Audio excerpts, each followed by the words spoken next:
Envie comme Vincent, quelques heures de faire de votre coup droit une arme redoutable. C'est cet effet waouh que vous allez ressentir durant la formation comme 96% des participants. Contactez-moi tout de suite par mail, par téléphone ou cliquez sur le lien au-dessus ou en dessous de cette vidéo.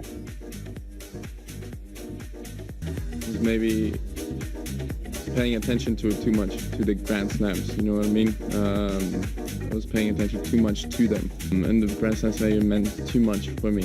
Notez comment Sacha Zverev, à travers ses propos, évoque un événement parasitant qui lui fait perdre ses moyens, celui d'être surattentionné en hypervigilance lorsqu'il aborde les tournois du Grand Chelem. Cet état est terriblement nuisible car il va contrarier votre tennis tout simplement. Soyez linéaire dans vos émotions et dès que vous réalisez que votre état émotionnel est sursollicité par un événement majeur comme l'allemand, faites immédiatement redescendre l'ascenseur émotionnel en pratiquant des techniques de relaxation.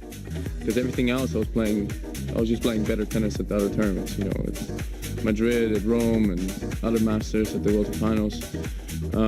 Dans cet autre extrait, il explique comment sur des tournois d'importance moindre, il se sent plus à l'aise. Vous devez, comme Sacha Zverev, ressentir les émotions qui vous habitent lors de matchs où l'enjeu est moindre afin d'en avoir conscience et de pouvoir les incarner lorsque vous vivez des moments intenses dus à des événements plus importants.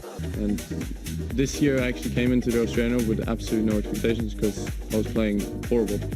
You know, at the HP Cup I was playing bad the week before, and Ces propos sont extrêmement forts et peuvent paraître paradoxaux. Je vous les décrypte. Je jouais mal avant l'Open d'Australie.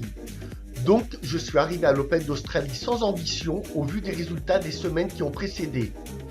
Mais finalement, j'arrive en demi, battu par Dominic Thiem en 4-7. Ce qu'il faut comprendre, c'est que malgré l'absence de repères et de confiance due aux défaites qui ont précédé ce tournoi du Grand Chelem, Zverev fait un parcours remarquable. Et quelle en est la raison ? Son état mental en arrivant était lisse, sans aucune attente, en lâcher-prise totale due à ses contre-performances. Et c'est sur cette base qu'il a pu exprimer pleinement son tennis. Ce qui explique un tel delta de performance est peut-être le fait que lors des tournois de préparation, il était déjà en train de vivre l'Open d'Australie, ce qui l'a traumatisé. Pour encore plus d'explications, je vous invite à visionner mes 3 publications jouées en match comme à l'entraînement que vous pouvez retrouver dans l'onglet guide. as I said to all of you guys, it's going to be a process in the beginning of the week with the first few matches, and I hope I can just get through them and start playing better as the tournament gets along. And, this is what happened, and I hope I can still continue to play better in the semi-finals and hopefully maybe in the final.